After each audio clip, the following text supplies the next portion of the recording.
one, you should have your papers turned in to me by Monday noon.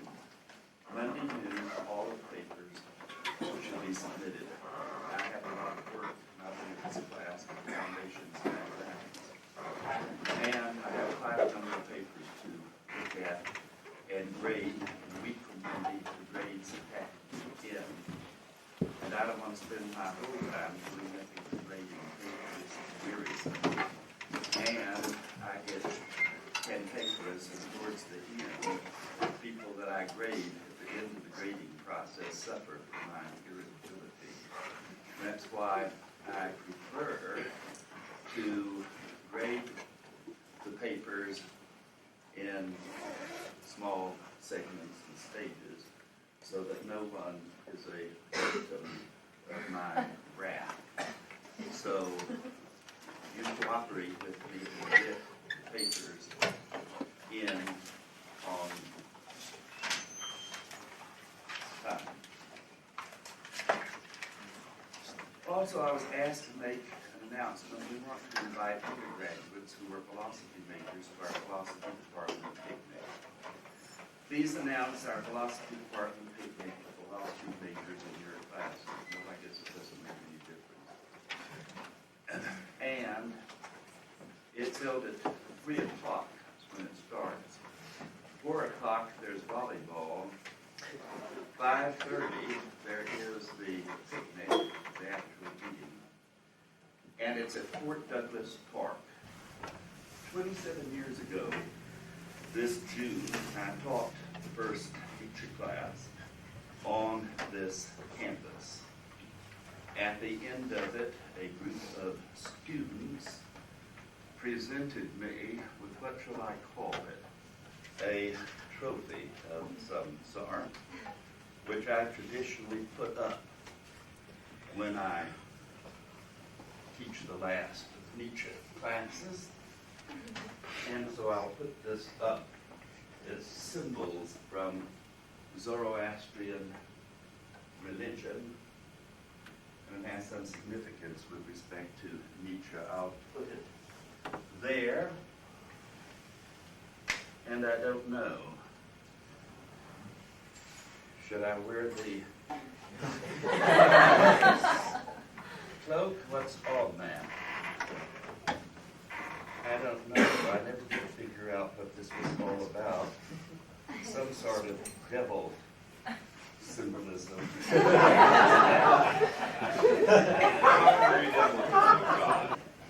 Now there's a great deal that I want to do today, finish up. One, I want to talk about freedom, and that very perplexing topic of free will and what Nietzsche has to say about it. In the Nachlass, for the most part, and that's where the most interesting material is to be found. And then I wanted to spend an hour or so on the transvaluation of values, because initially that is what I had planned to emphasize, to stress in the class, to almost exclusively deal with it, because it is the most important and profound of Nietzsche's thoughts, or to be found in that area. But unfortunately, there was a great deal of background that I felt some people needed, and consequently, I have been working on the background, and we don't really get around then to doing the job with respect to the transvaluation of values that I had originally wanted to do. But I hope that you people will be now sufficiently prepared that you can go on and read and profit from your reading, and think about the whole problem, the program of Nietzsche's, of a re-examination of our historical values, our moral values primarily, and to retrench it and to put it on what? To put it on a naturalistic basis. That is, to reject all the supernaturalism, the supposed authority, supernatural authority behind those moral systems, and justify them if possible. That is, to revamp them, to throw out many of the values, and to justify others if they can be justified by an appeal to naturalistic considerations. I hope that with respect to the last hour, I will be able to accomplish that and indicate in broad outlines how that program is to be conducted. When Nietzsche rejects the talk about free will, he thinks, one, this involves a spurious psychology, a mythological psychology, that is an inheritance from a Christian religious tradition, and he thinks that it's motivated in a very, very questionable way. He rejects all talk both about free will and about unfree will. There is no free will, and it doesn't make any sense to speak of an unfree will. That is what one wants to talk about are persons, whether they are free or not, and in what sense they are free, and with respect to what specific sorts of actions, not to speak about it in generalities, but specific, and to look at concrete examples. That is the only way you're going to get clear about that philosophical problem or any other one. It is a methodology that is shared both by Nietzsche and by Wittgenstein, scrutinizing and looking at examples and the language that one employs in describing and talking about a wide variety of different cases. The approach is fundamental, and I can assure you that the only way, it is slow, it requires a great deal of patience, it is time-consuming, but it is the only way to do philosophy and to do it in a way that is, in the end, enlightening. It's going to be illuminating at all. He thinks in this respect that it is the priestly sort of mentality that wanted to argue for free will, this peculiar, mysterious agency of the will that is free, that causes things to occur, but which itself is uncaused, that it is a fabrication of priests who were interested in justifying punishment by making man guilty. And he has an interest with respect to guilt because guilt is a psychological, a spiritual power, if you like, that is extremely powerful when one wields it. It is manipulative. The extent to which you can manipulate the guilt of people. In this respect, you justify then all sorts of punishment. And Nietzsche thinks if you are going to justify punishment, you must justify it on some other grounds other than an appeal to this spurious doctrine of free will. He equally rejects unfree will. In this case, that is frequently appealed to by many people in order to justify certain of their actions and to disavow responsibility for it. And Nietzsche has no use for those that are interested in justifying their actions and refusing to assume responsibility for them. He thinks this happens over and over again. One of the most interesting remarks that Nietzsche makes that's very profound, I think, in many respects. Certainly psychiatrists take it very seriously. Nietzsche says, whoever feels that he is not free is sick. Whoever feels that he is not free is sick. That's one of the things that psychiatrists look for, as a matter of fact, that disavowal of responsibility and maintaining that one cannot help doing what one does because all of one's behavior is determined. Nietzsche, that's just so much rationalization and a fabrication very often. And so he rejects any sort of argument of that type. No free will and no what? No unfree will.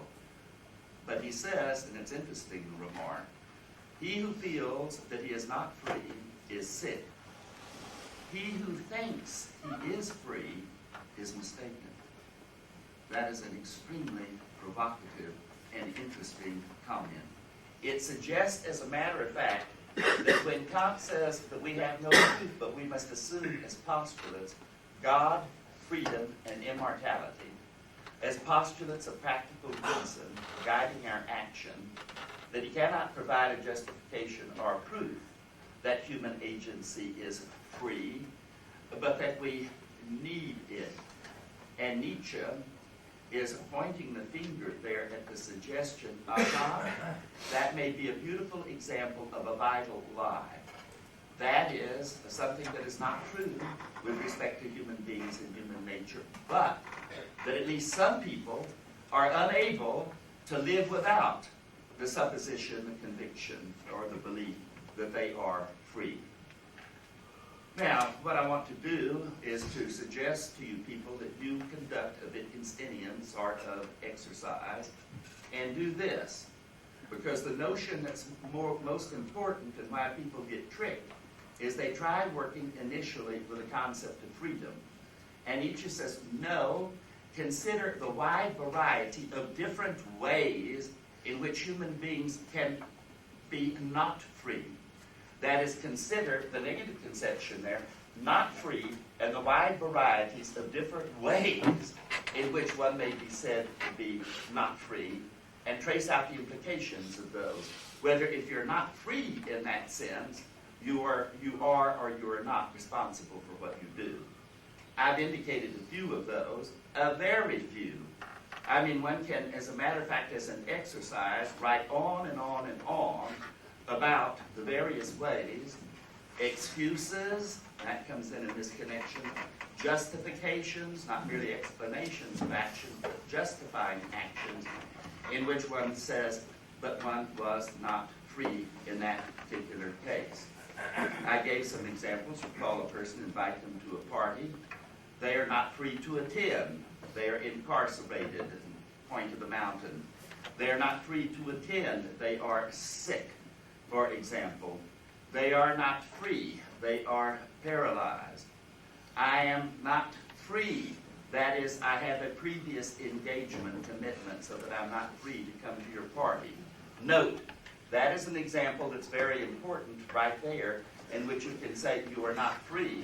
That doesn't mean that there's not the possibility that you could, renege on your commitment and obligation and go to the party.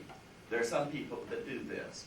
But note, if one says, I'm unable to attend because I'm not free, I have a prior engagement, that does not mean you are not responsible and accountable for your actions.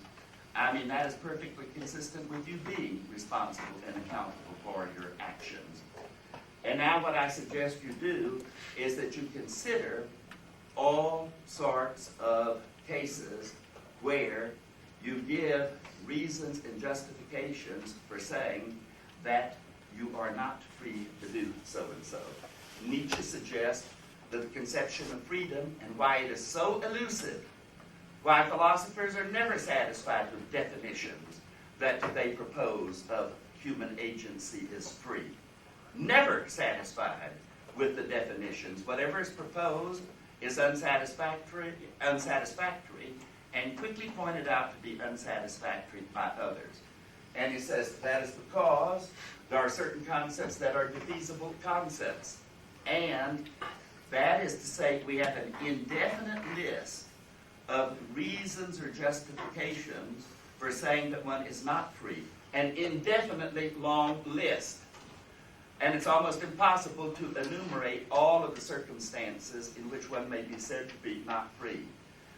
But if you cannot provide one of those justifications, a sense in which a person is not free, then we are presumed to be free. This is the way, as a matter of fact, we use the language, in which you say, but what sort of reason, justification, can you provide for saying that this action is not free? And if you cannot state something from an indefinite list that would justify that, then you can be said to be free. It is an extremely subtle view, and it is too bad that it has been neglected. It is a view that is worth exploration and discussion and thinking about in some depth. So,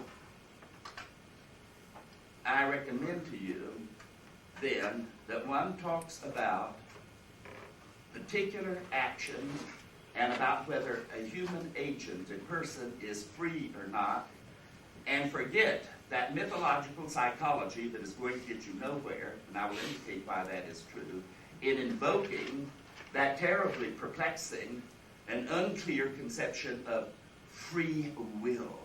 No free will, no unfree will. I will be, as a matter of fact, exploring that in more detail. Also, that you must remember with respect to an agent, as Kierkegaard says, freedom consists only in the moment. Nietzsche has the same notion that Kierkegaard does. Freedom exists only in the moment. What is meant by that? Free to choose, free to decisively act. Well, an example that I frequently give is many years ago when I was teaching at the University of Oregon. There was a woman that lived in the apartment complex where I did, who was a librarian on the local campus, Elizabeth. And she had just separated from her husband, and she was worrying what to do, whether she should take him back or not. She nearly drove me crazy. Every day that I would come in, I'd try sneaking up the back stairs or something to avoid her, because she insisted on sitting down with me, having a drink, and talking about her problems. Her problem with her husband, who had left.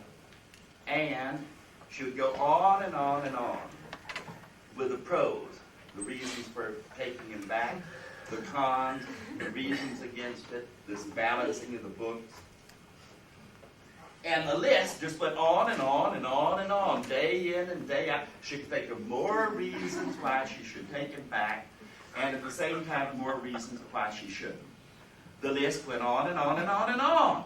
And I said, damn it, Elizabeth, what you have to do is to decide. You are torn. And you've got good reasons for taking him back and good reasons not to, and you know it. And you're only going to increase that list on and never come to a point where you make a happy decision. What you want is a happy decision. What you see is no decision is going to be happy. You're not going to like it either way. But this went on and on and on endlessly. One weekend, she tried getting hold of him. She decided, you know, Fred, I think I'm going to take him back. And I said, well, that's good. She tried calling him, couldn't get in touch with him. Called and called, and finally, Monday, she did get in touch with him. And she said, honey, you can come on back. I want to try over again. That was the response that she got at that point, which it turns out that her very best friend in the library that she worked with had been shacking up that weekend with him out in a motel in Eugene and so on. And that proved to be much more fascinating and interesting than Elizabeth. So by deferring and waiting, when she did have what? She was in a position to choose and make an effective choice, and either to have him back or not. She waited, and now the choice is not hers to make. That is, in deferring it, the moment for the exercise of freedom is lost. This is a point that one should consider in many, many cases where the question is, when are you in a position to make an efficacious choice, where the decision is yours to make, and to where it makes, as a matter of fact, a fundamental and an important sort of difference. All right. Now then, let's look at that notion of willing as a mental act. That notion, this is the spurious mythological psychology. Supposedly, with respect to this view, the will is thought of as an efficient cause. And one performs acts of will, those are mental acts. You can introspect them and are aware that you are performing a particular mental act, such as an act of willing, and it has causal consequences. The act of willing itself is sui generis. It is causa sui. This is where you supposedly get freedom here. The act of will itself is not cause, but it itself does, as a matter of fact, cause something. That is the notion. And Nietzsche points out, but it's perfectly obvious in this case, in many circumstances, by willing something to be so, I need not cause it to be so. That is, I can will any number of things under certain circumstances to happen, and yet, as a matter of fact, it does not happen. You can think of any number of examples. I might decide on some occasion that I want to raise my arm for some reason or another, and I might have had a sudden stroke and paralysis, and now, can I introspect? And I will my arm to rise, does it? And in those cases, it does not. If the act of will were an efficient cause, by the very conception of efficient cause, it would, as a matter of fact, rise. And this shows, then, that if I can perform the act of willing, and what it is that I will does not occur, then the act of will cannot be an efficient cause. And this is very, very important. And it would be very, very odd with respect to a cause in nature that I can't do that with any other causes. So why is it that I should be able, just by introspecting, by looking within my consciousness in some way, discern and introspect what? An act of will. And the question is such an introspection reliable or is it not? Is it infallible? So that if I say I will so and so, I did so? And if it is infallible in that sense and you say so, then an act of will cannot be an efficient cause. The fact that it precedes on some occasions certain things like the raising of my arm is not sufficient to establish the will as an efficient cause. One ought to be suspicious of that, as a matter of fact, right away. And that very notion of an act that itself causes something, but is itself uncaused, causa sui, this is as mysterious, as mystical a notion as one could possibly encounter, as a matter of fact. An utterly weird sort of conception. In this connection also, is it the case that if I will to do X, and willing is itself an act, can I will to do X? That is, will to do X, and willing itself is an act. Then can I, if I have this mysterious sort of power and efficacy, can I then, as a matter of fact, will to do X? Or refrain from willing to do X? And is it necessary in order for me to will to do X? Is it necessary for me to will to do X? And this is a sort of Schopenhauerian conundrum, and Nietzsche is responding to it, and showing how utterly unintelligible this is. And Nietzsche sees what is very important here, that when we start talking about human actions and behavior, we tend to confuse reasons for doing various things with causes of our actions. The difference between reasons for what we do and the causes of our actions. And insofar as our actions have causes, Nietzsche says that we know very, very little about it. Presumably, as a matter of fact, when I raise my hand, there is some sort of a mechanism that's involved there with respect to the brain and the nervous system, in which, as a matter of fact, neural impulses, innervate to the muscle and cause it to contract and for my arm to go up. But I know virtually nothing about those causes, much less how in the world I am to initiate those causes on the presumption that it has causes. That, as a matter of fact, one's asked, why did you do so and so? And it is not a matter of what? It is not a matter generally of causes, but of reasons. Why did you raise your arm in this circumstance? Well, given the social conventions that we had, I raised my arm in order to be recognized so that I could ask a question. This is a reason, and it is an explanation of my conduct in terms of reasons. The reason that I had for doing what? For raising my hand. But that is not a cause. Reasons are one thing, and causes, as a matter of fact, are something else. It becomes very important with respect to the distinction between voluntary and involuntary actions. In this respect, there is a difference between raising my arm and my arm rising. Now, my arm could be in traction, and they have this little gimmick, and my arm rises, but I do not raise it. And the notion of voluntary is connected up with something that I do. When my arm just goes up, that is a bodily movement. And Nietzsche sees that. And bodily movements are different from actions. In this respect, also, an electrode might be applied to my muscle in the arm, an electrode, and there is a stimulus, an electrical stimulus. As a result of the electrical stimulus, my muscle contracts and my arm goes up.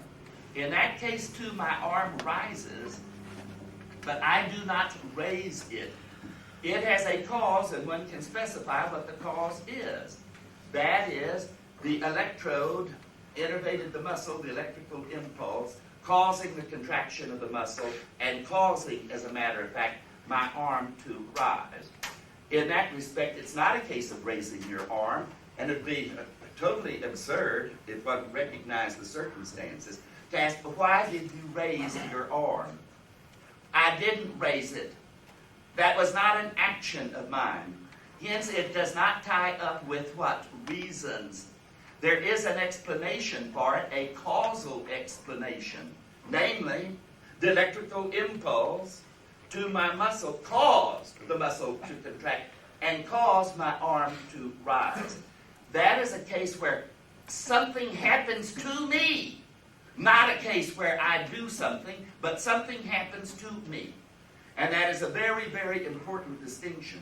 And one has to distinguish between bodily movements on one hand and actions on the other. And there's a conceptual tie between actions and reasons and mere bodily movements and causes. In this respect, if a person happened to suffer from a tick, from a certain sort of tremor, which may happen on occasion when there's a twitching in one's face, and someone looked and said, why are you doing that? As a matter of fact, there's a causal explanation for that. It says, I don't know, I have Parkinson's disease or something like that, and this is not something I'm doing. I'm not grimacing, making gestures of that sort. It is something that is happening to me. That is where the language becomes very important. If you want to talk philosophy, then you listen, and listen very attentively to the language that you are using and employing and the distinctions that are embodied there. Because if you do not, you run roughshod over these linguistic distinctions, then the philosophical questions and problems that puzzle you will persist in eluding you. You will get nowhere. Unless, and that is why I say, this business is very arduous. It requires making very careful distinctions. Do not overgeneralize and look at a wide, wide variety of different sorts of cases in which you will then see how extraordinarily complex human behavior is. As an example right here, we've had in this century in psychology the disaster of simple-minded learning theories. That is of the stimulus response and conditioning sort of theory, sort of distinction.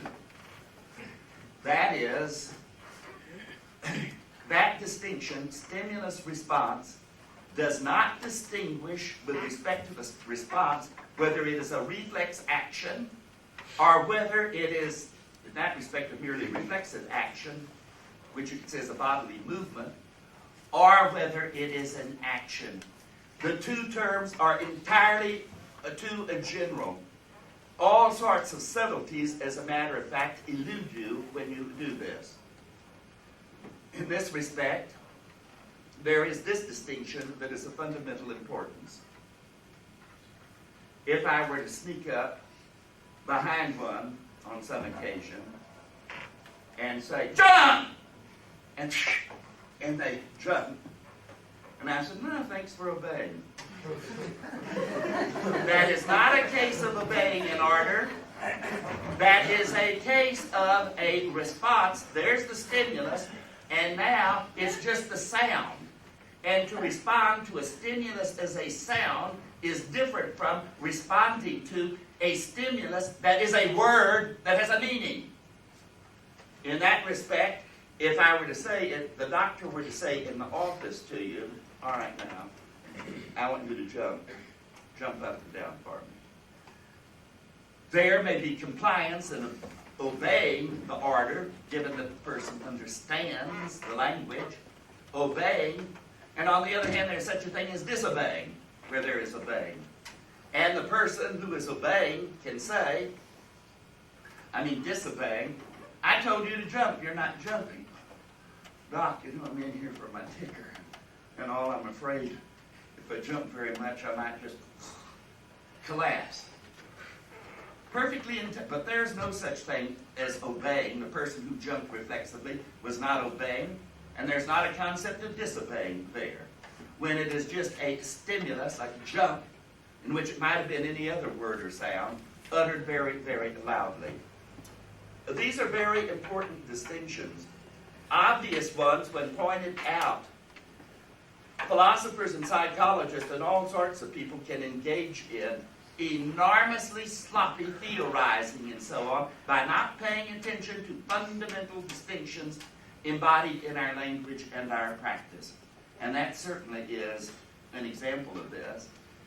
And what about now, not merely to talk about reasons and causes with respect to human behavior, but motives for doing something. Are motives efficient causes?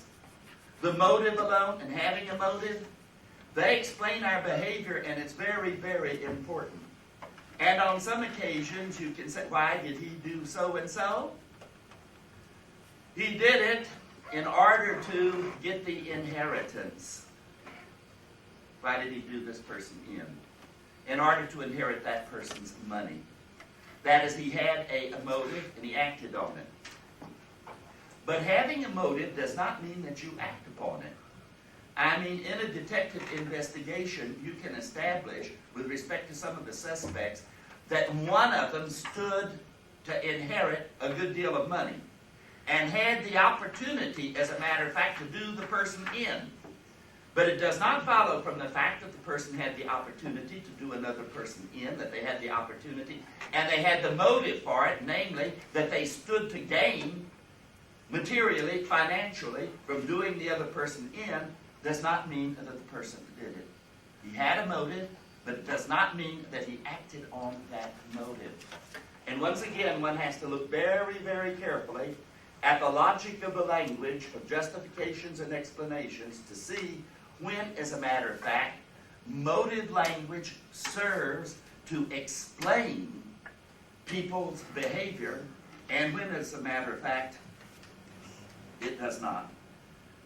There is a point here that is very important.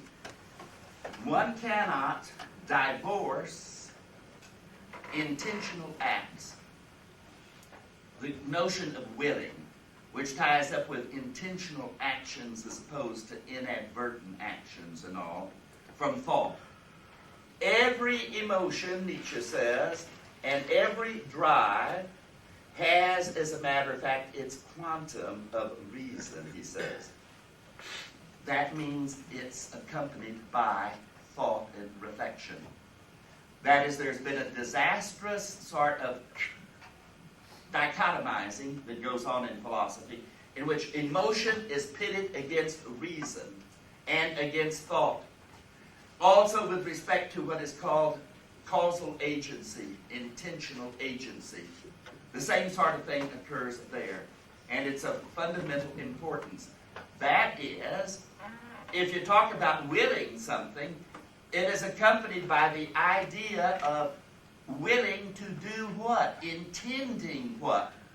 Intending to raise your hand, even if you refrain from raising your hand, because indeed you can intend to do things which you do not do. And the fact that you do not do them does not always constitute a refutation of one's claim that you intended to do something. For after all, you can intend to do something and then decide at the last moment, for various reasons, not to do it. But note When we talk about our actions and all, we are concerned with intentional actions when we are talking about willing. We're not talking about inadvertent. I mean, in that respect, I might trample on the dog's foot inadvertently. And in that respect, I have no idea, thought, or conception of either stepping on his foot or not. I may, as a matter of fact, be trying to avoid the dog's foot, and nevertheless, the dog make a sudden move that was unexpected, and I step on his foot. There it is, inadvertent. And now the distinctions that become important here for understanding freedom is the difference between voluntary and involuntary actions, and that large group of actions which are neither voluntary nor involuntary, which Aristotle called non-voluntary. And Nietzsche follows that distinction and sees that it is very, very important. With respect to many things that we do, they can be said, it's only in special cases that certain things can be said to be voluntary and certain other things to be involuntary. Much that we do out of habit, that we do mechanically, that we do without thought and so on, are neither the sorts of things that can be said to be voluntary or involuntary. They are non-voluntary actions. But the important thing to note is that the question arises with respect to what you do.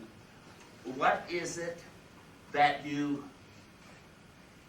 avoid the word will as much as possible? What was it that you intended to do? And intention is a thought always, the thought of a particular action or something to be done that accompanies the intending. All right? Running behind today. What we want to get clear about is what connections do our actions have?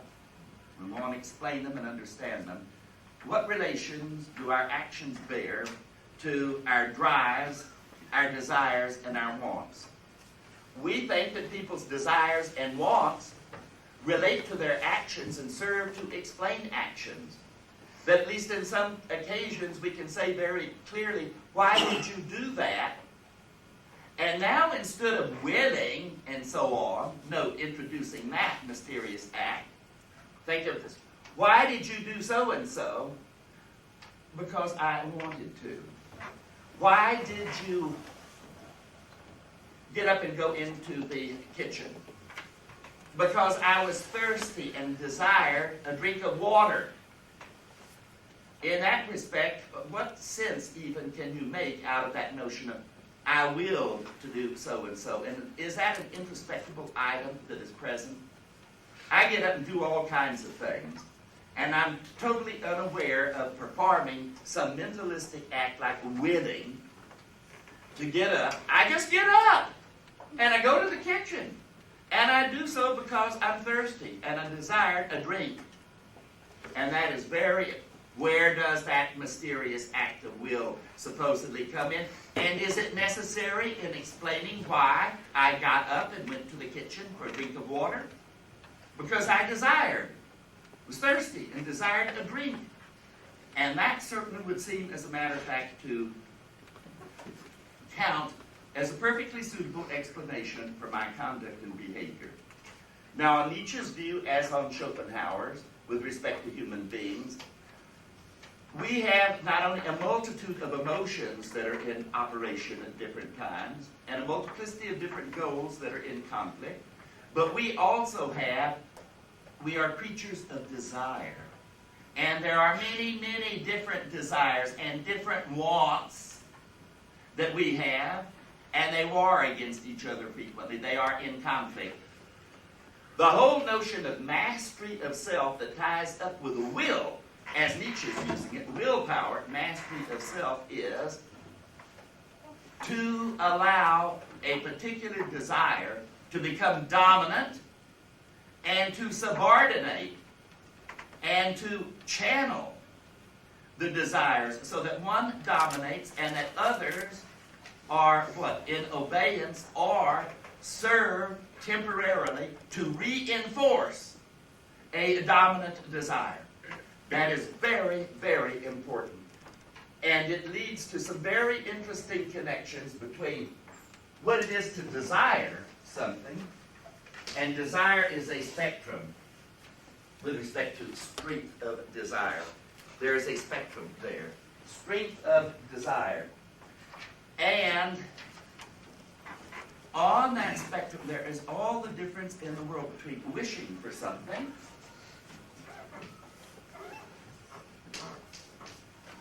very, very weak desire, wishing, and willing.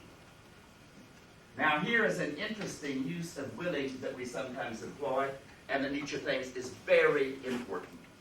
But it's absolutely, as a matter of fact, fundamental. What is the difference between someone that wishes for $1 million and someone that wills to get $1 million? As Kant says, whoever wills an end, a certain goal, an end, must will the necessary means to that end. That doesn't mean that there's just one means. There may be various means. But to really will it, and that is to desire it. And to desire it with priority over the other desires. To desire it that way is to will it. The person that wants $1 million in the sense that he wishes for it, does nothing in order to achieve it and get it. He just sits around and saying, it's like me, like a lot of you people too, sit around, God, I sure would like to have $1 million, and just sit back and wish for it. That's wishing. And it's perfectly clear because we don't do anything to bring it about, as Nietzsche sees. That what it is to desire it is to fullest capacity is to will it, and that means to set about to get it. That is to set in motion certain actions, a plan in which one goes stepwise, with a deferred aim, stepwise towards that objective, and takes the necessary steps in order to achieve it. Of course, in that respect, even those that will to have $1 million sometimes, it's obvious that the will is not an efficient cause, because it may be a necessary condition of achieving something, but it is not a sufficient condition. And that ties up with the will is not an efficient cause. A point that over and over again Nietzsche stresses and is of absolutely fundamental importance. The will is not an efficient cause. What is involved there then is, with respect to the will and having willpower, is self-mastery and being able, as a matter of fact, deferred and long range to go after goals and to subordinate other desires and interests to this one, prioritize. In this respect, he thinks it's something that very few people can do. That you can speak of strength of will and willpower and lack of it. And Nietzsche is not at all suspicious, but he spells it out in a different way of that Aristotelian notion of akrasia. Akrasia, weakness of will. And that happens when people are unable to defer immediate response to a stimuli, including internal stimuli. So that you are, at the mercy of whatever sort of stimulus, inner or outer, that you are introduced to, you act upon it. What is characteristic of human behavior and conduct, and it's interesting, and Nietzsche said we ought to explore the mechanism, neurophysiological mechanism of this, because it is clear that we don't know and understand the neurophysiology of it, that mechanism, but it is clear that we have the capacity to defer responding immediately to a stimulus, that some people do, and that some people do not. That there are various techniques that can be employed in getting people to defer responding to a stimulus. Now, it's that notion that he uses over and over again in talking about what is involved in reconciling conflicting drives, conflicting desires, in which you use them in various ways, and it's possible to do this.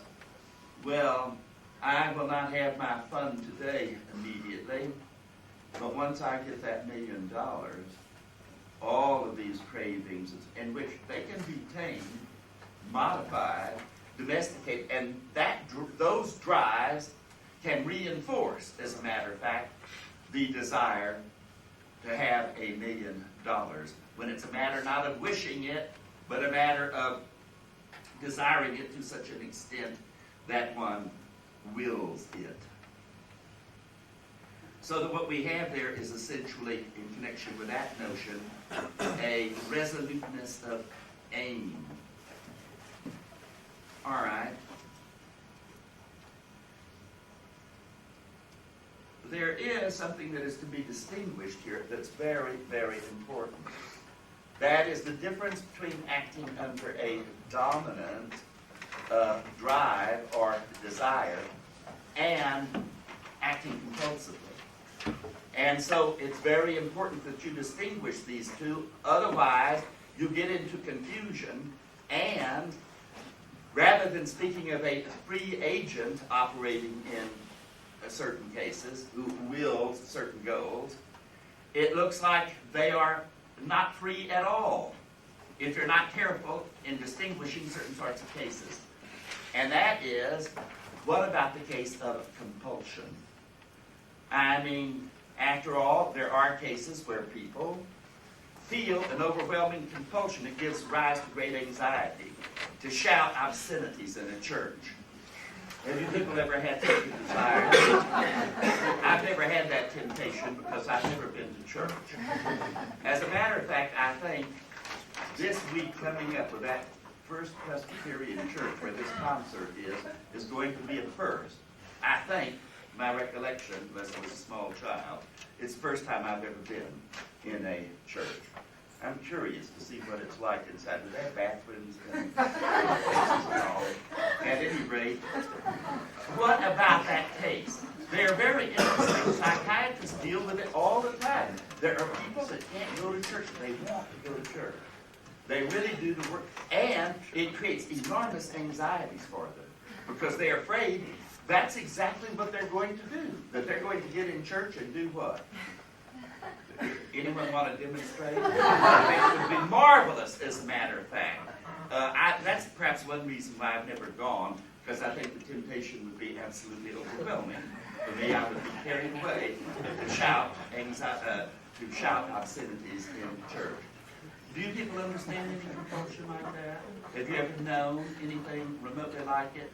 It is certainly not. That is a case where people do not feel free. And a case also when they are sick. And as a matter of fact, they are in at grave risk of doing just what it is that they fear that they will do. We take the case of the kleptomaniac. It's not an ordinary thief. I mean, here we can speak of a person who is a thief and thieves for profit. But kleptomania is very interesting and very different. The kleptomaniac will steal items of little consequence oftentimes, of no great interest to him. He will not use those items. He'll store them up in his attic, for example. He will take an inordinate risk to get a small thing, an inordinate risk, where he could have afforded, as a matter of fact, to pay for these items. He does not, takes grave risk, and speaks of himself and feels that he cannot resist that overwhelming temptation to take things and not to pay for it. This is pathological. And one definitely wants to distinguish between an ordinary criminal who does so and lists certain items, a thief, and the person who suffers from kleptomania. And there are signs, symptoms, indications that it's a case of kleptomania, and I've indicated some of them. I mean, grave risk for little gain. Then after doing it, as a matter of fact, does not take advantage or make any use, or does not sell, nor does he himself make use very often of these items. The syndrome there is very, very easily recognized and identified. That is compulsive behavior, and that is different from, and once again, you should do a Wittgensteinian type of exploration by thinking of various and different sorts of cases and what it is that distinguishes and marks out a bit of compulsive behavior from behavior that is willing in the sense that it is organizing and acting under a dominant desire or a dominant and consuming passion. Now I want to make some other remarks here quickly. Which ones will I want to make here?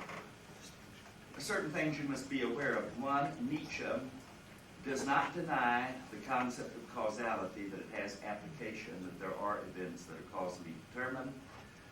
He is misleading on this at times in terms of what he says, has misled people. What he denies is the universal reign of causality. That is, he denies that it is the case throughout nature and with respect to all events that they are caused. Some are and some are not. That is perfectly compatible with his doctrine of Tukism, Tuke. That is that there is also chance that operates in nature on the basis, and he thinks that this is true, for example, with respect to thermodynamics, with respect to the interpretation of the phenomenon, and that second law of thermodynamics, the law of increasing entropy. And he suspected, as a matter of fact, that chance also reigned in other areas in nature. So he rejects the universal determinism. He rejects also, as a matter of fact, the notion of universal chance. I mean, chance plays a role, but it is not everywhere apparent and available. That is, he has no excessive doctrine either place. He has some very interesting views with respect to chance, as to why the Greeks talked about chance and they talked about fate, and they sometimes seem to use it interchangeably.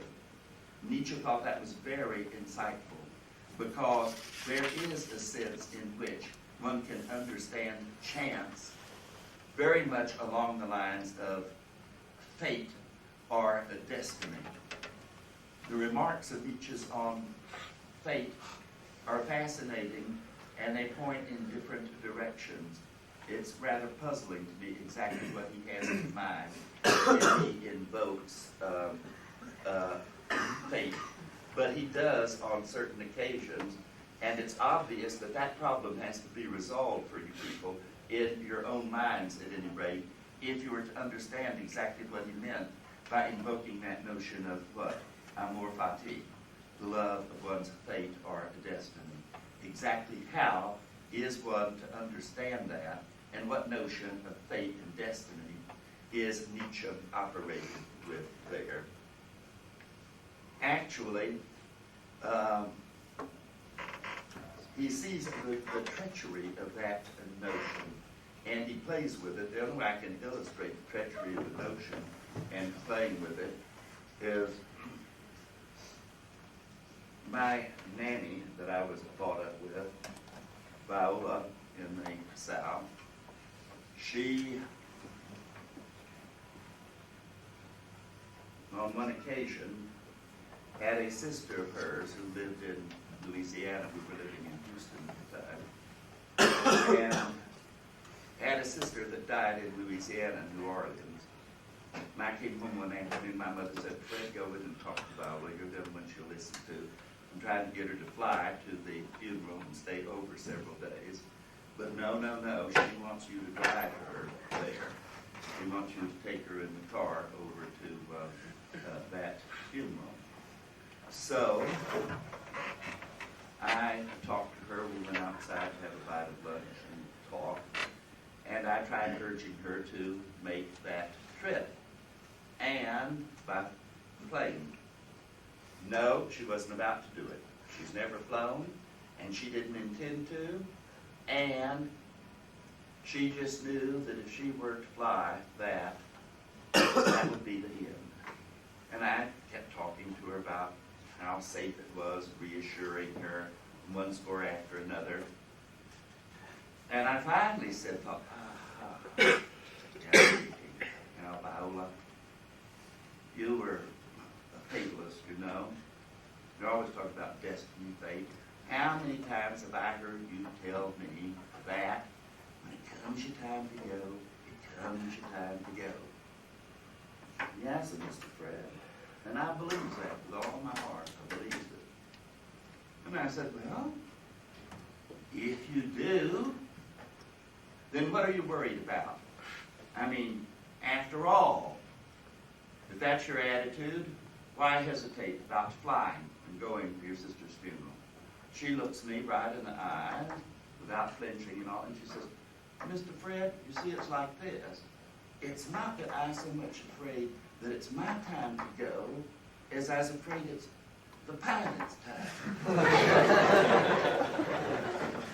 That is what I mean by the irrefutability, in a certain sense, of the concept, the notion of fate and destiny. And notice how very, very skillfully she slipped out of that in terms of the application to this particular case. I ought to make some remarks about determinism and predictability because there's enormous confusion on that. That is, as we know, in chaos theory, in nonlinear, mathematics of nonlinear systems and predicting those, that a system can be deterministic and predictable, but also systems can be deterministic and unpredictable, not predictable. It also is not the case that it follows from the fact that something is predictable, that it is a rigidly deterministic or mechanistic system. That does not follow. That is perfectly improper inference, which you people ought to be aware of. And it connects up with the subtleties involved in that very simple little modal word can and cannot, the treachery of them, and the variety of different ways in which they are used. If you play a game of chess and you observe a game of chess by someone who knows the game, you understand perfectly well what is meant if someone were to make a move and someone were to respond. You cannot do that. And the other person might look at it and say, the hell I can't, what do you mean? That is the sense in which they can't make that move. When it said that you can't do that, that might mean it's against the rules of permission. That it is not something that is permissible in the game. It doesn't have anything to do with physical ability. It has to do with whether it's admissible to do this. So to say you cannot do that is to say that you are not playing the game right. If you make that move, it is an infraction of the rule. Now there's also this too. If you are watching a game and that it is as it is being played, and a person, an opponent, blunders badly, in which the other person that is a good player stands to gain from that mistake by making such and such a move, and it is in what, a tournament type of game, you can bet your boots, you can predict exactly what that person is going to do under those circumstances. It might be different if he were playing with a child or his grandchild, in which he wants to give him an opportunity to retrieve himself and not make the obvious move that would what? That would profit the other person at the expense of the opponent's blunder. You can predict it just as well as anything. In that respect, that is not to say that the action was causally determined. That does not follow that you can say from that, he couldn't help but do what? He couldn't do otherwise. He couldn't help but do what he does. Because that doesn't follow at all. In this respect, you can predict what people will do without it being a case of what? Of their not being able to help doing it or to prevent themselves from doing so and so. So, We make predictions all the time about certain people because of uniformity of their behavior, in which the inference is not that they could not do otherwise.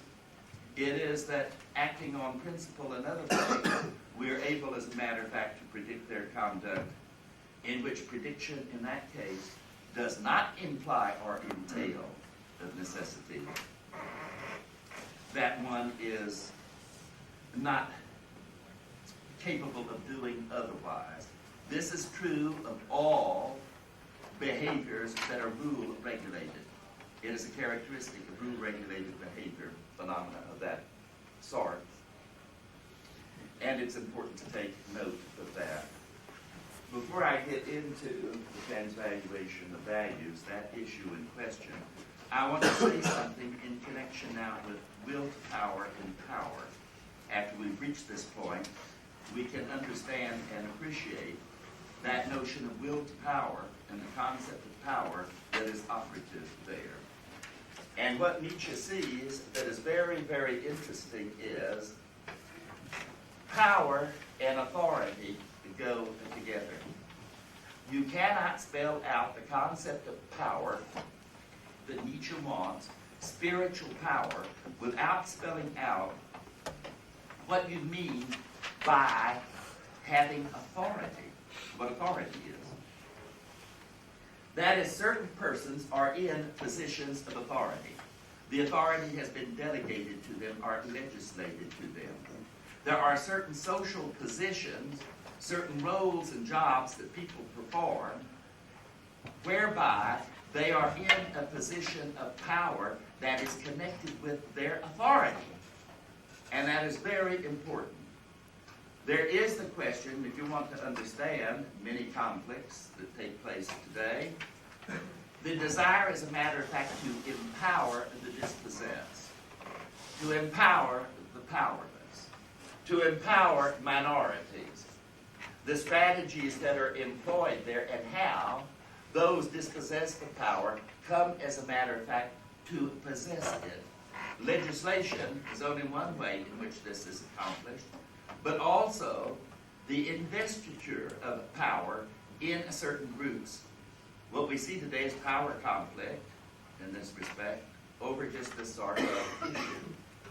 When it comes to the issue of feminism and all, there's a great deal of unclarity. I mean, equality in what sense? Equal opportunity, equal treatment, equal abilities, yes. But sometimes the argument is made on the basis of equality that women are different from men and that women have things to offer that men do not. Very important when you see exactly how are you arguing, what is your stand here. And I suggest that one of the things we see in terms of trying to make their point, that they frequently overshoot their case. They overshoot, as a matter of fact, the target.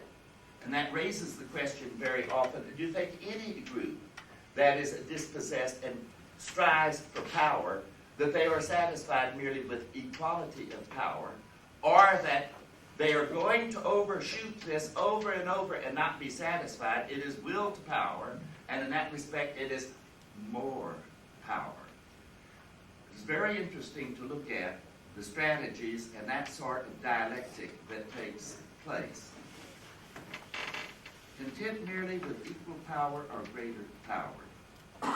Now, one of the things I want to suggest here that's important is the abuse, the tendency in modern society, as Nietzsche sees it, is to deal with issues of abuse of power by stripping those that have the power of their power.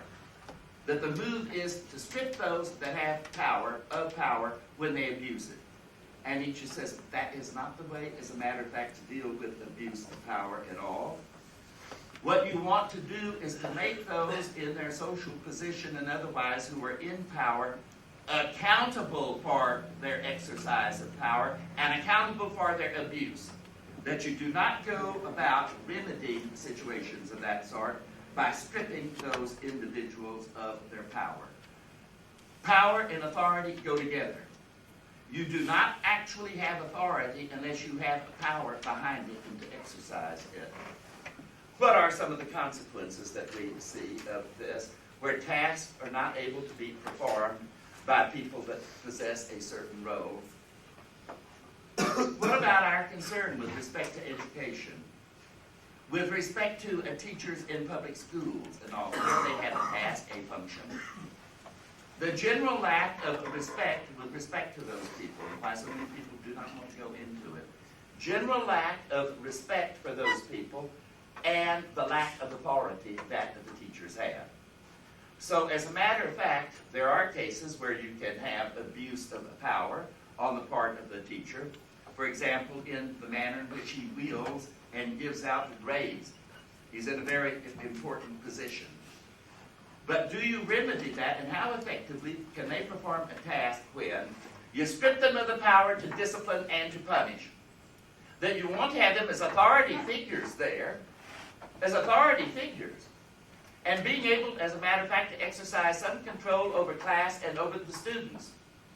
But they don't have it. You strip them of the power completely. In that respect, there is no authority. And when there is the breakdown of authority, there is what? Inability for the teacher to perform particular functions and services. They are not able to teach.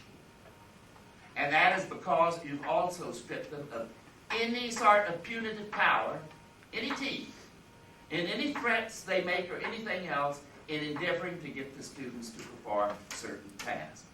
Over and over again, and he says that is a democratic, egalitarian dilemma and response that undermines, as a matter of fact, the functioning of a society is to treat abuse of power, not by holding them accountable and responsible and being able to take action against them, but by wholesale formula of stripping them of the power. So, the resolution of that, as Nietzsche sees it, there's always a dialectic of the will to power. So that those that do not have it not only struggle to achieve it, but as a matter of fact, to have the greater power, so that they are always going to outstrip their authority. And how do you handle that and treat it? Well, what you always need. Any sort of authority and power must be opposed by counter power, must be resisted, and always opposed by counter power. That is why this notion of balance of power is always very, very important. And why that very drive, that idea, becomes very important. Not simply will to power. What is involved in that is always this insatiable growth, demand for growth, for more, and having and also exercising more power. That this is a sort of dialectic that is extremely important when it comes to understanding a good deal of very complicated social behavior.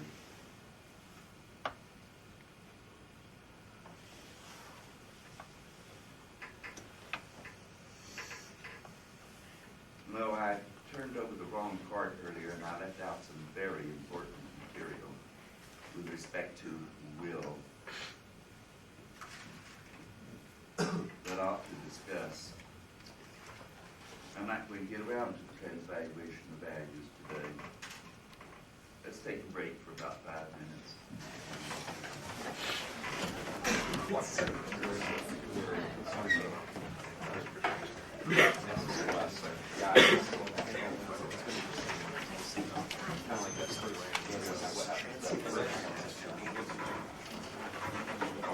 For Nietzsche, the concept of will that he employs, that he uses, and it's a quasi-technical term in his vocabulary, is intimately connected with encountering resistance.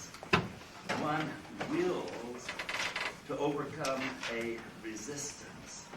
So in this respect, when there is a dominant sort of desire, there is a sense in which it is made dominant by subordinating other impulses and other desires to it. And it encounters resistance. So that there is a sort of internal argument and debate and conflict. And this is why he says that every passion, every desire has its own quantum of reason, that is, its own thought, makes itself heard, sort of a vote with respect to the final outcome of action. That is, that desire that one acts upon, which becomes dominant. That process involves a resistance on the part of the individual to subordinate desires that are also clamoring for satisfaction, to be heard and clamoring for satisfaction.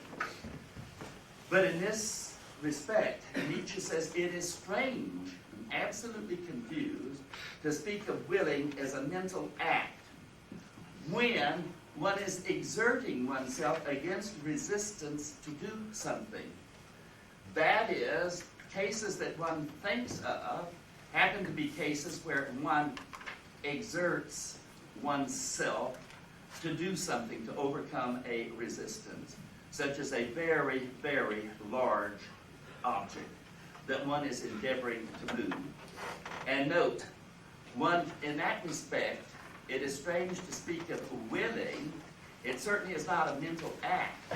And if you speak of willing in this respect, you can only be referring to the physical act of exerting yourself, trying to overcome, as a matter of fact, a resistance. But the important thing to see is that when you do this, you are trying, exerting yourself, trying, and again you might fail. That's connected with the act of willing is not an efficient cause. For as a matter of fact, if it were an efficient cause and it did occur, then as a matter of fact, what it was that one was causing, that act would transpire.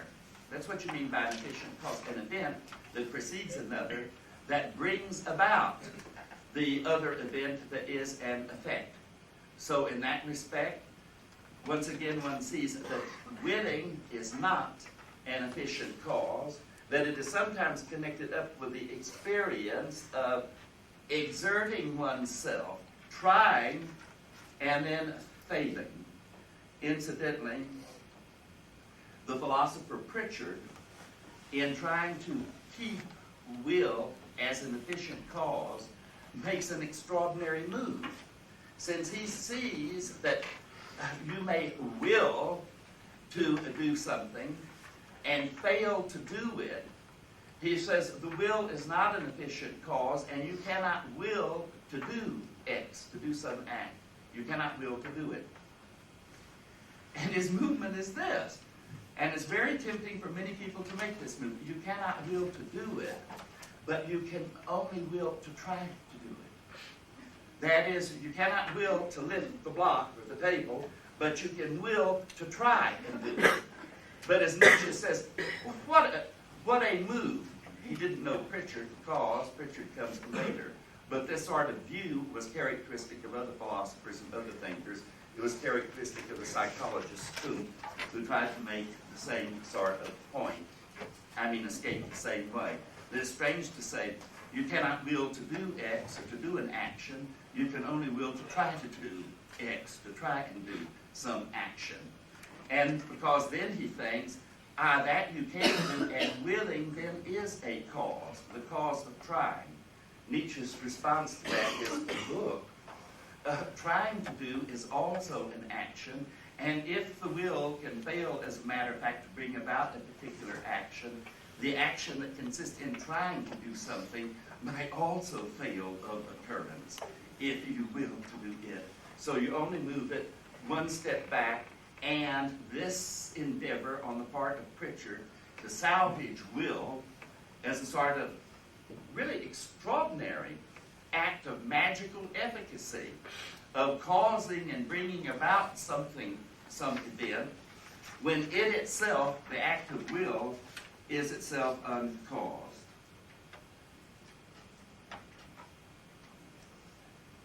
With respect to another point that he makes, and here here he gets very, very subtle in talking about willing once again, and what a conceptual morass this is.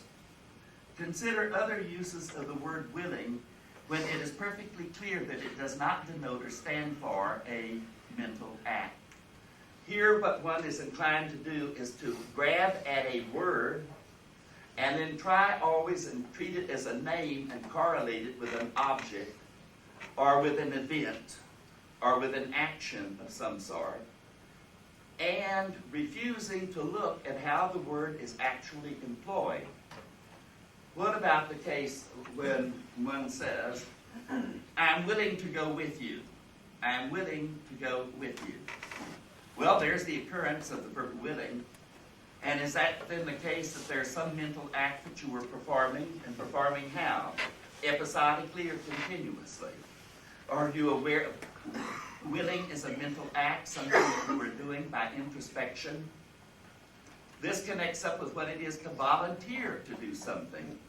Volunteering, I'm willing to take the mission. In that case, the expression of willingness is an expression of a lack of hesitancy, a lack of any resistance, as a matter of fact, to performing and doing something. The absence of resistance. One is complying, willing to accompany and go with someone. In that respect, it doesn't indicate any mental act at all. If you want some sort of an action that constitutes the volunteering to take a mission, it is this. We need volunteers to do so-and-so, to go on this mission.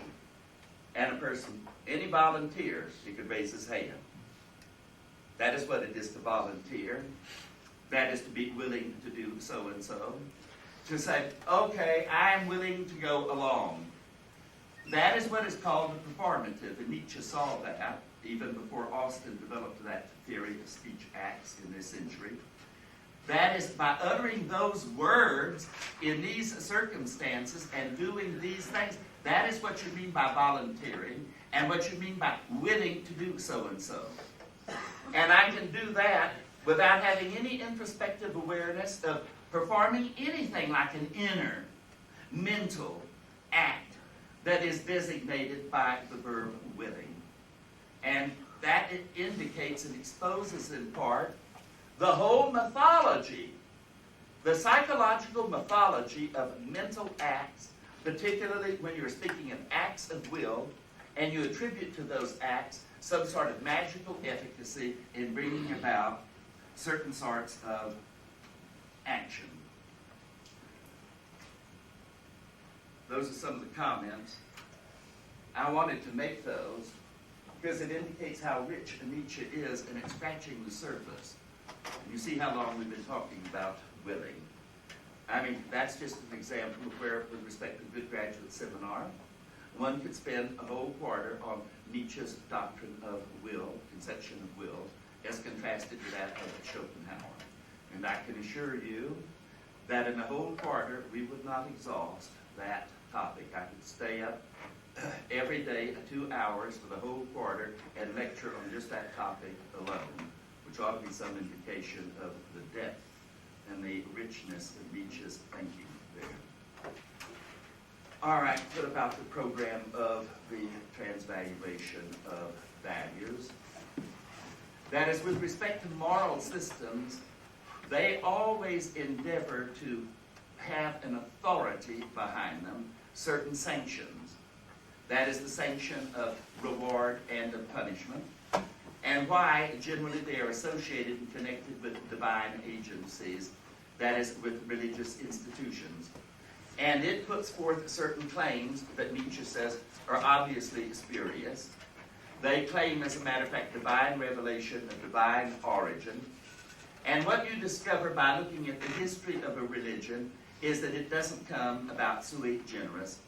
Christianity is rooted in antecedent Judaism, is a reaction to it, is a transformation against it, and there are interactions between Judaism and Christianity subsequently, but also both of them are rooted in the antecedent dualistic religion of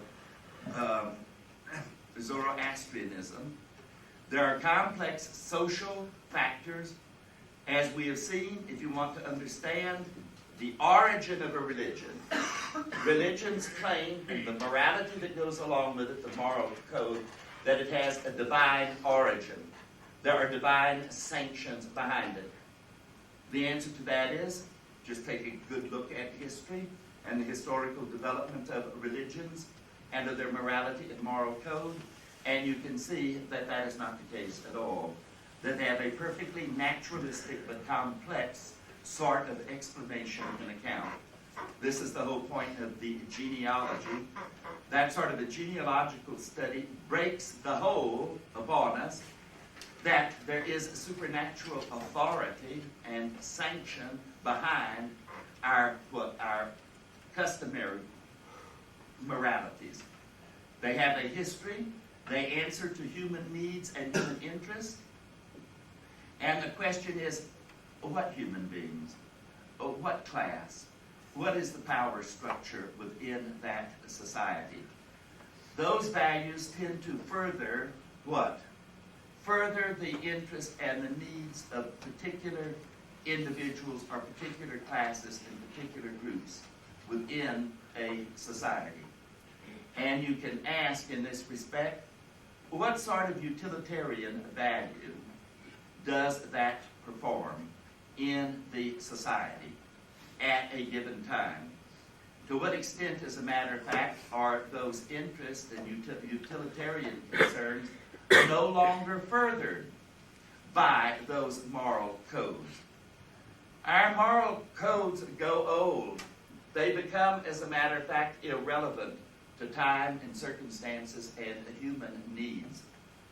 Nietzsche's naturalism is to approach it from that standpoint and to raise the question, as a matter of fact, as to whose interests and needs are satisfied by a certain particular moral code.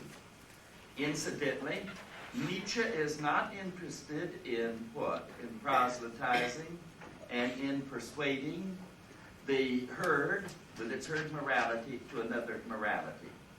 The important thing is, herd morality is fine, maybe, for the herd. It does not mean that it's fine for everybody. As a matter of fact, the herd morality of the herd at a given time may not be for the benefit of the herd anymore. It may have been for the benefit of the herd at an earlier period, but it now might, as a matter of fact, go against their interest.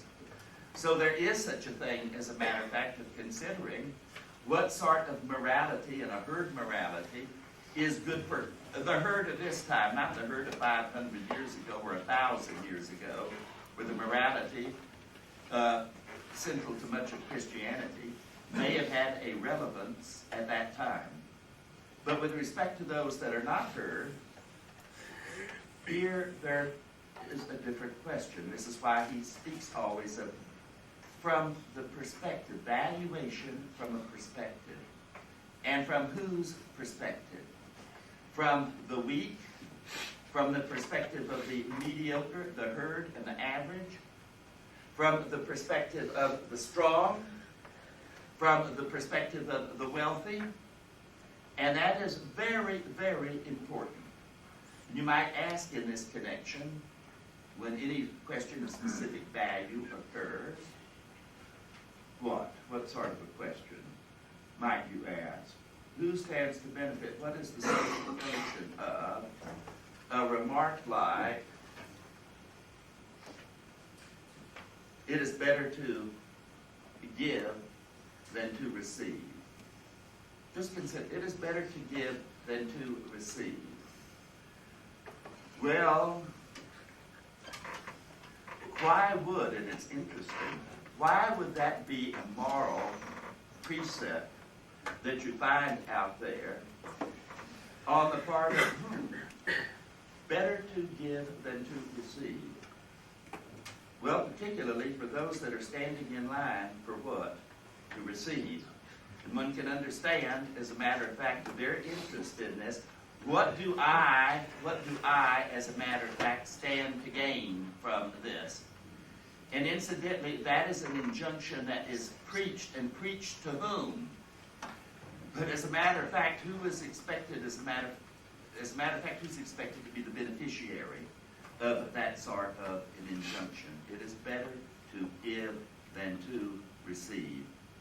And all the poor receivers say, yes, you see, with respect to you enriched ones who give, you are so much better off than we who are on the receiving end. There are various interesting questions about this. Namely, who's in a position to, when this is enunciated, who is in a position to give, and give what, and who's in a position to receive? In that respect, one has to have something to give, something to offer, if they are going to be giving. And with respect to a good many people in this, when this injunction comes up, better to give than to receive. My response to that, with respect to many individuals, is, and it's too bad, that that is just something that you are incapable of doing. If you have it, it is better to give than to receive. In your case, however, you cannot do that because you have nothing to give. I mean, it's just that simple. I mean, Zarathustra comes out with this in the gift-giving virtue very, very early. How difficult it is to practice that virtue if you have something to give. It's not a virtue that can be practiced, as a matter of fact, by those that have nothing to give whatsoever. So it is very interesting to take that notion and ask how it did function, how it functions, and now to naturalize it. The supernatural sanctions are gone. But if there is to be a justification to raise the question, does this serve, as a matter of fact, an important role as a means to life? And aside from that, not just preservation of life, conservation of life, but what? Does it serve with respect to enhancing and enriching life? Over and over again, it's not just a matter of quantity of life. It is a matter of the quality of life. And certain of our so-called virtues, our behaviors, can be life-enhancing and life-promoting, and others can be life-denying. As a naturalist, he says, look, if you like, forget morality. There still are the question of values. Moral values are questionable. If certain values are to be retained and practiced and so on, then what sort of a basis of justification could you offer for it? And he offers that as a naturalistic one, in which you can have a rough measure, not a precise quantitative measure, of the amount of power, or how life-enhancing and life-promoting something is. But that's just the way morality is, or any set of values. That is, we only have rough sorts of measurements. And those are the only sorts of things that are possible.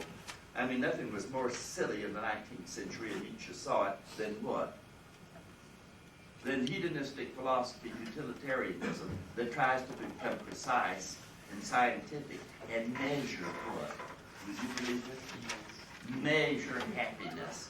Measure what? Pleasure versus pain in some sort of hedonic calculus like that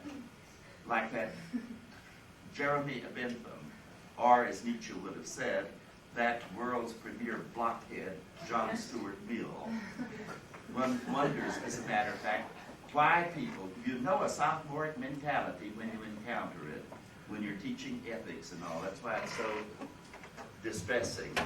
The only notion they have is everything's to be measured in terms of pleasure and pain, all of the questions of justice, of right and wrong, and morality, and that seems like an obvious ethical system for them, when it simply changed the subject. That is, utilitarianism has something to do with happiness, and it's something to do with pleasure.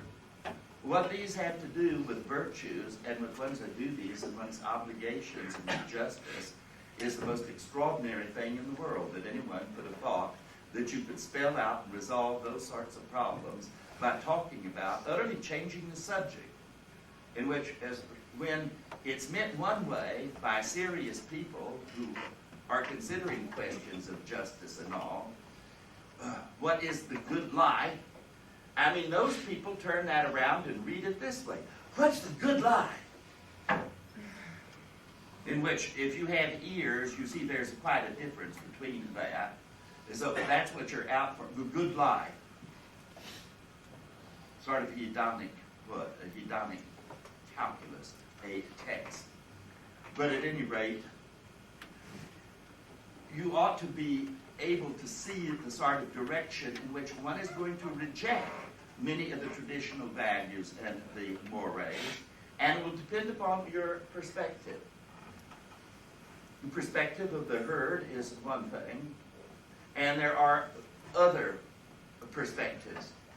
And what is very, very important here, there's also such a thing as not being a victim. People misunderstand Nietzsche, not being just a victim of your perspective. It is possible to assume the perspective of other people and to understand in these questions, evaluations, where they are coming from and why, as opposed to where you were coming from and why.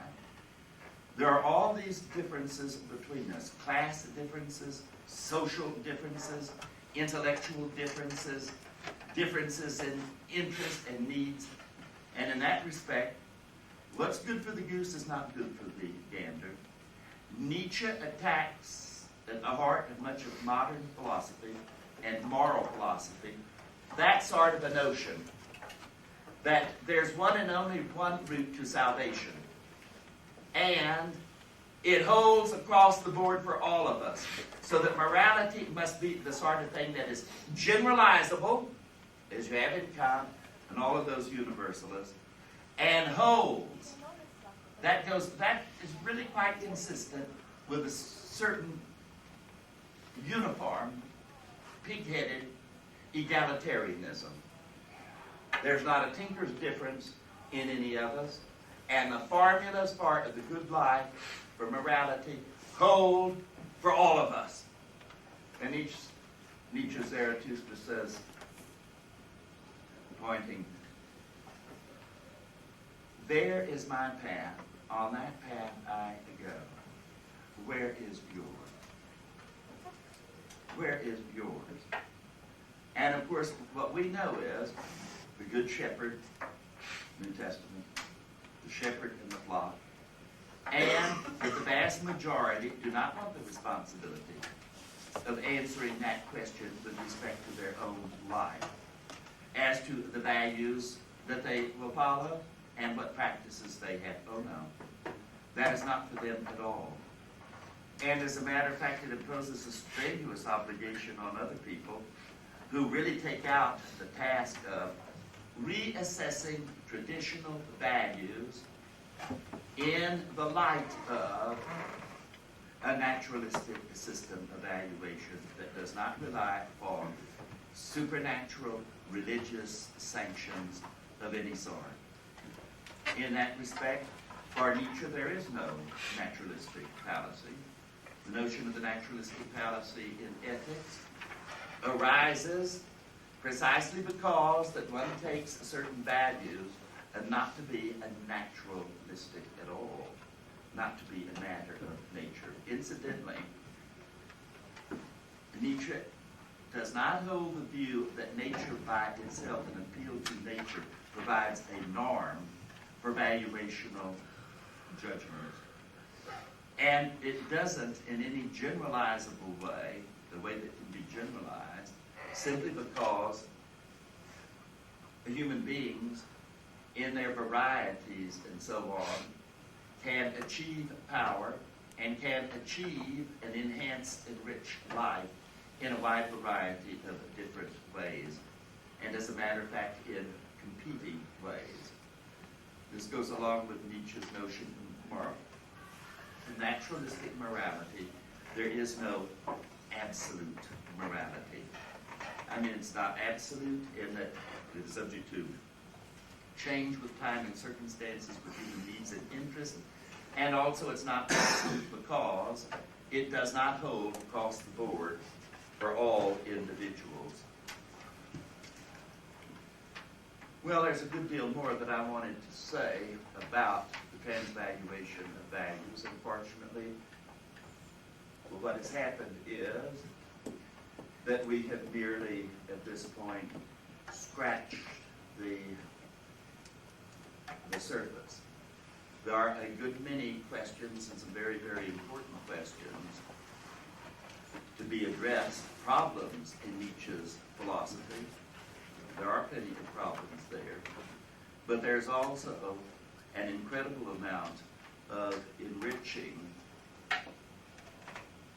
insight to be found in that treasure trove. I recommend to you that you just treat it as a gold mine and mine it for all its worth, and also to be aware of the limitations and restrictions you should not expect for Nietzsche to be a prophet and an infallible seer.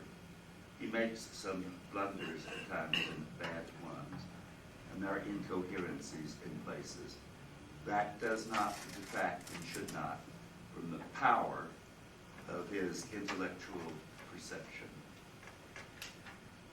Well, a quarter is a short time, you should have seen by now, a short time in which to do anything in a course, particularly with a philosopher like Nietzsche. But so is a year, for that matter, a short time, and a decade, and 2 decades, and 4 decades, very short. At the end of 4 decades, his career is over. Like